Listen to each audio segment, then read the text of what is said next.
Hey guys, if you have a question that you want answered related to health and fitness, mindset, business, etc., please don't hesitate to call in. I absolutely love being able to connect with you guys and answer your questions, or having friends of mine that are experts help me answer your questions. So if you're interested, call into the hotline at 801-449-0503. That's 801-449-0503. Our Brute Body program is about to reopen for registration on March 20th, and the actual program will begin 1 week after the open ends. This is perfect timing because this program is the fastest way to build muscle, get leaner, and generally just hit huge PRs in all of your strength lifts. With this launch, it's our 1-year anniversary, and we're releasing a ton of new content on goal setting, a ton of education on nutrition, training, and mindset, and we're even bringing in a transformation challenge with the top prize being a cruise for 2. If you have any questions at all about the program, email us at info@brutestrengthtraining.com, or you can go to brutestrengthtraining.com/programs/brute-body to sign up for the wait list. That's brutestrengthtraining.com/programs/brute-body. Yes, hi. This question is from Mike Casu, the Brute Strength Guru. I was curious about fixing habits. My manager at work recently brought to our attention a quote from a book he had been reading. He said that instead of trying to go cold turkey and completely change a habit and stop it totally, try to offset it with something else. For instance, I check my fantasy football for 40 minutes every Wednesday night. When I want to do that, I should tell myself, you know what, I'm going to do X. Whether that's cook dinner, do something, check an email, respond to a customer. Let me know what you think. Chris, what's up, man? First off, thank you for designating me with guru status. I appreciate that. It sounds like you're asking 2 questions. 1, how do you get rid of bad habits? And 2, how do you instill long-lasting positive habits? The first one, keep in mind, and this is out of the book Slim by Design, it's easier to change your mind, or it's easier to change your environment than it is your mind. So for instance, my wife and I have created a lot of rules around our cell phone. I want to, when I wake up, I want to be very present with her, and I want to, be the only thing on her mind, and I really want to be able to connect with her in the morning. And so when we were first dating, the first thing that both of us did were hop on our phone for 30 minutes or however long. And for a while, we just started bringing up that conversation like, hey, I don't want us to be on the phone when we wake up. And we would just have the phone next to our bed, and, either she would forget or I would forget, or one of us would think about it and then in the moment decide to still get on our phone because it wasn't that big of a deal.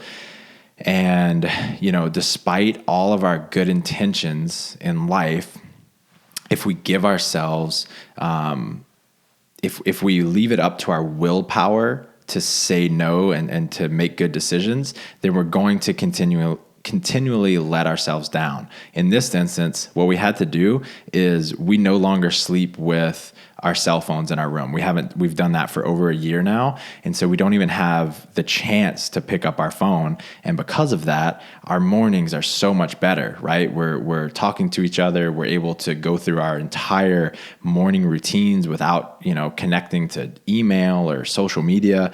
And we're so much more present with each other. It's been huge for us. We do the same at the dinner table, right? No phones at the dinner table. It's one thing to say, hey, I want to be more present together while we're eating, and have the phone, on the table. And it's a totally different thing to have the phone stay in the car while you go in a restaurant, because when you feel that phone vibrate on the table, what happens, right? You break your attention momentarily, or worse, you even pick it up, and there's always somebody that needs something from you, and so there's just so many excuses to go against what you were trying to do in the first place. So create rules for yourself, whatever habit you're trying to get rid of. Create rules that don't even put that temptation in your kind of line of sight. So if it's diet, then don't even have foods that are off limit. If you follow a restrictive diet at all, don't even have them in the house, period. In terms of creating a new positive habit, I love the idea of creating non-negotiables. So, if you or I say, I'm going to go without, I don't want to drink wine, then, we might be at some special occasion and someone offers us wine. And so, it's really hard to say no. But a pregnant woman says no to drinking, period, no matter what, right? Because it's just like they just don't drink wine. They don't drink wine because they're pregnant. And so when someone offers it to them, it's not even tempting because it's non-negotiable. So I recommend figure out if you have one in particular, like a habit that you want to instill, then great. But if not, if you have a bunch of different things that you're trying to instill at once, I recommend start with the thing that's going to have the biggest impact on the rest of your life, and also make the rest of them easier to instill later, but only start with one, and make it a non-negotiable. So for me, I probably about 6 months ago. So I've had a really, really hard time staying active because of how much Adi and I travel. So, we'll go really hard when we're at home in our home gym or at the gym. And when we travel, I would just fall off, right? I would just, for whatever reason, I just couldn't stick to it. And my buddy Chris Powell told me that he and his wife, and they travel a bunch too, they just started doing 10 minutes a day, no matter what, and they've done that for years. And so I started doing that, a non-negotiable 10 minutes of exercise per day, and I've been able to stick to it every single day for months now.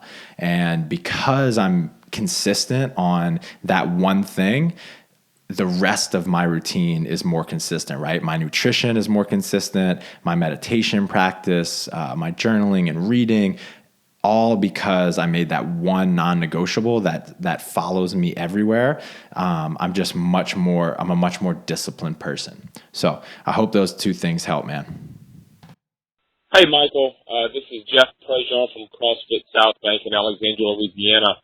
I was curious, as someone who was a former CrossFit Games champion and now is moving on to bigger and better things in a lot of ways, what advice do you have for people who may be considering transitioning from trying to compete at regionals or the games to the next phase of their fitness journey?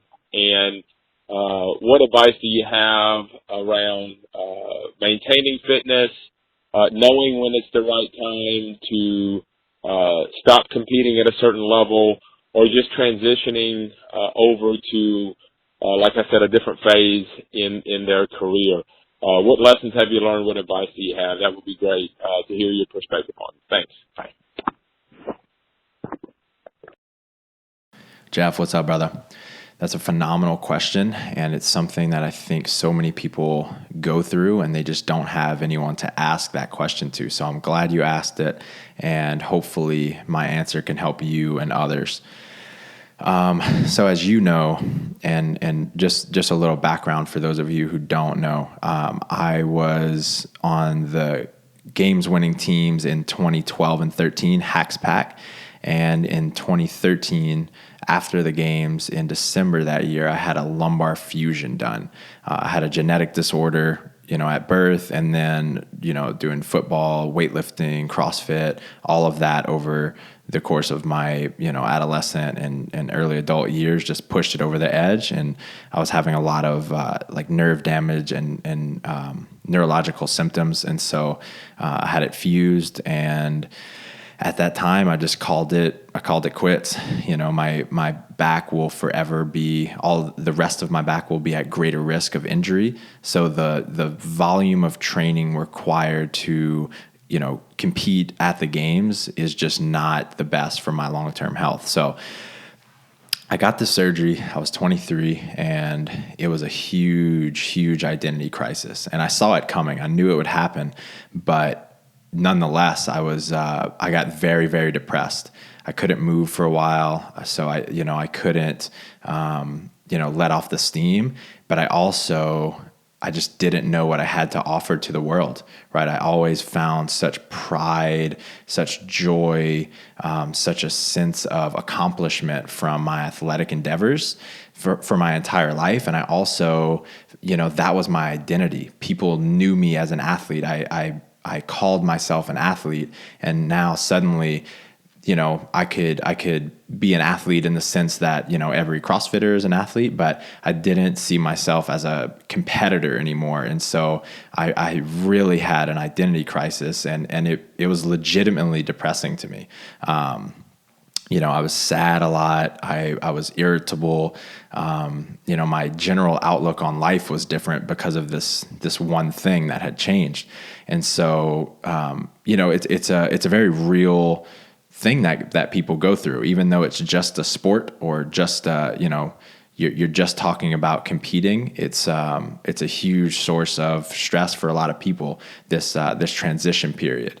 So for me, the bottom line was that I am not just an athlete. And even when I was competing and I did identify as an athlete, I was never just an athlete. Think about your wife, for instance. Your wife might be an amazing painter, right? Her whole life.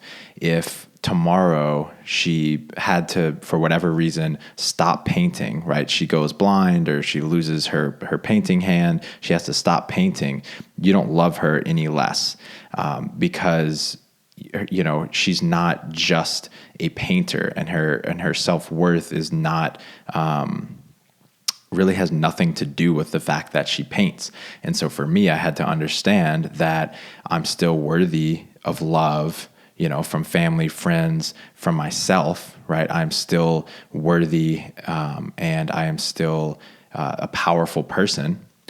And the other two things that really, really, really helped me were defining my purpose in life. And I think it's, we could have hours of conversation on this, and thousands of books are written on this, but, that's when I really started to dive into the question, like, what is the meaning of my life? What is my purpose?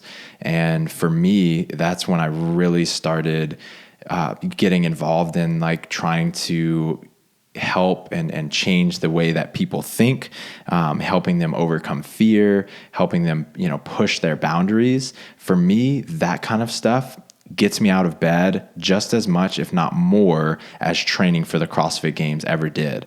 And it's also something that, for the rest of my life, no matter what I'm doing, no matter what business I'm involved in or job I have, I can always tie it into that purpose, right? And so further defining your purpose and making sure that you're lining up your life so that you're following that purpose can really fill that void that I think a lot of people feel when they transition out of that competitive side. The other is, you can use this as an opportunity to practice, virtues and develop other skills, right? Right now, I know that you in particular spend 3 or 4 hours a day training. What could you do with that other time that would be beneficial to yourself, your family, your children, your business, etc.? I try to think of myself as like a self-actualizer. I want to develop as much as I possibly can in every area of my life, right? I want to be the best husband I can possibly be, the best friend. One day I want to be the best parent. I want to be the best leader I can. I also want to be the best teammate I can. And so all of these things include like so many different skills. And with that extra time that you'll now have, you can develop all of these skills that are going to bring you happiness, joy, contentment, fulfillment, and are also going to bring so much good to the people around you. And so if you can just get really clear about the skills that you want to develop and how you're going to develop them and create a plan for doing so, again, that can just really fill that void and give you something very, very wholehearted to focus your mind on. Hope that helps, man. Hey, my name's Josh Phillips. I go to the toning mill in Edenton, North Carolina. And my question is, I recently started working out in October, so I'm new to fitness and nutrition. And my main question is, as an overweight guy, I started at 285 and I'm down to 260. Should I refrain from lifting and just focus on cutting? Or, what's the best method? I do want to lose weight, but I do not want to cut muscle. I do want to ultimately be fit. That's my question. Josh, what's up, man? First off, congrats on your decision to take your health and fitness into your own hands, man. I know how hard it is to get started, but with consistency and some dedication, you're going to set yourself up for a much longer and healthier life, right? A lot more high quality years of life, especially as you get older. So the most important thing, especially with body composition, is your nutrition. I highly recommend a flexible dieting approach. That seems to be the approach that most people are able to stick to. And in health and fitness, consistency is king, man. And so if it's a diet that you can stick to, then that's definitely the way to go. The place that I would start is Google Working Against Gravity 21-day challenge, and it's like a crash course on flexible dieting. You'll need a scale to weigh and measure your food, and basically they'll teach you how to do it step by step. And if you want to work with them, then you can do that as well. You don't necessarily need to do it that way, but that crash course is a great way to get started. As far as the fitness side, I'm a CrossFit guy, and I firmly believe that CrossFit is the absolute best general fitness program in the history of fitness in general. I highly recommend, if you can, just join a CrossFit gym. That's simply the best thing you can do. It's going to give you the accountability provided by, the group environment. There's coaching, there's other resources that they give, whether it be motivational or nutritional, etc.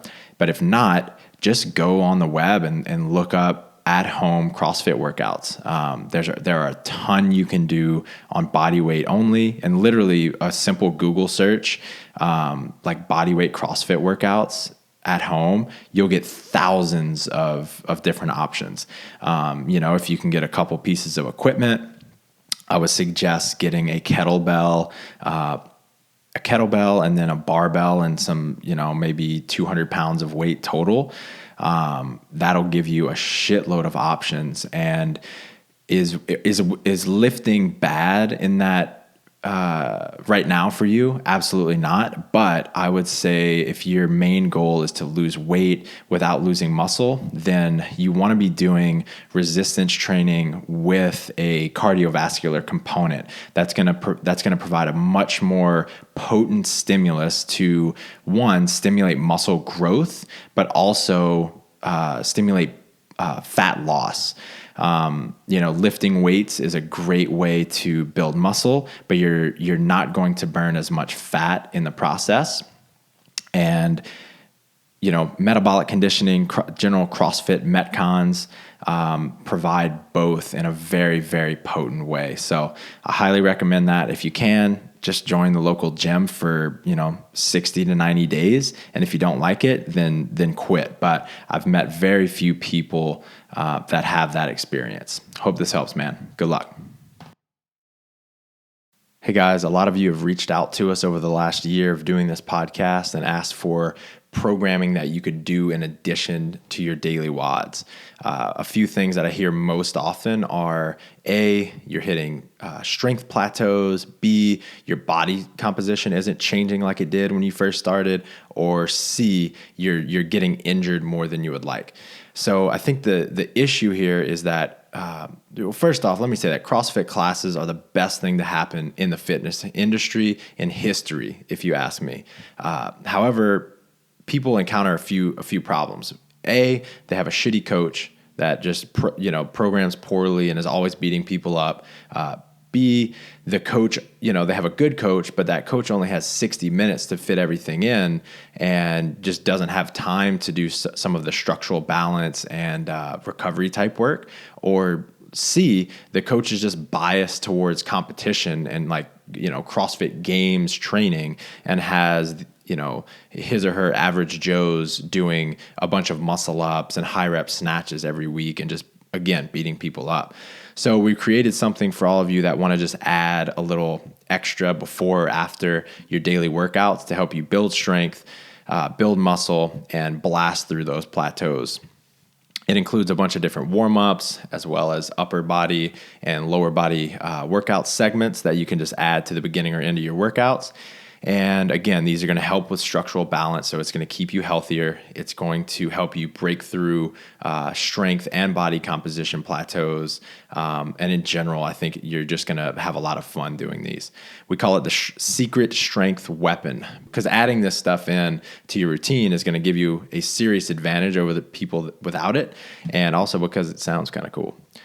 You can download the PDF at brutestrengthtraining.com/SSW. That's brutestrengthtraining.com/SSW. Hi, this is Liz Glorioso. I train at NorCal CrossFit in Redwood City. And my question for the podcast is, I've just recently come back from a bout of overtraining. Now going back into my training, I'm not sure when I'm pushing it too hard or if I'm just going to that level to get me up to the next competition level. How am I able to determine whether or not I'm pushing myself too hard or whether I'm just pushing myself to become a better athlete? Thanks so much. I look forward to your responses. Hey, Liz, thanks for calling in. That's actually a phenomenal question. And you can use different tools like HRV, heart rate variability, and different tools like that, different applications. But there are two really, really simple ways that everyone can use to gauge if they're actually overtraining. The first is your sleep quality, and not just if you get a bad night of sleep, but if you start trending, right? If you start seeing that consistently, your sleep quality is less. Maybe you're waking up more. If you're having trouble falling to sleep, or if you're waking up and not being able to go back to sleep early in the morning, that's a huge sign of overtraining. The other one is simply look at your motivation and your desire to be in the gym. One of the best ways to know if you're overtraining is that you simply dread going to the gym. that goes for any athlete. You love what you do, you love to compete, you love to train. And so if you notice that you're really dreading going to do that thing that you typically love, then that's a huge sign of overtraining. So before, really overthinking it and getting into HRV and all of that kind of stuff, just start to use those two simple tools. There's obviously a place for pushing and overreaching, right? Which happens just before overtraining. It's actually a very important part of training and progressing. But if you notice either of those two things, then those are huge signs that you are overtraining. Hey, Mike. My name's Todd Schulis. I'm a member at CrossFit 157 in Florence, South Carolina. I've heard lots of your podcasts dealing with nutrition and things like that, but I've never heard anybody deal with the topic of intermittent fasting. And I'm just curious, obviously, if you're going to be a regionals or CrossFit Games level competitor, it would be an option for them. But for somebody like me who's a student full-time and works full-time and has a very busy schedule, I didn't know if it's something that could fit in with somebody that treated CrossFit and training for lifestyle rather than trying to compete. So if you or any of your members could answer anything on intermittent fasting, I would really appreciate it. Thanks. Todd, what's up, man? That's a great question. Since you didn't state your specific goal, I'm gonna give you a couple different things to think about. One, intermittent fasting for a lifestyle with the goal of health and longevity can be phenomenal. It definitely can provide a lot of mental clarity and, just kind of like stable energy throughout the day.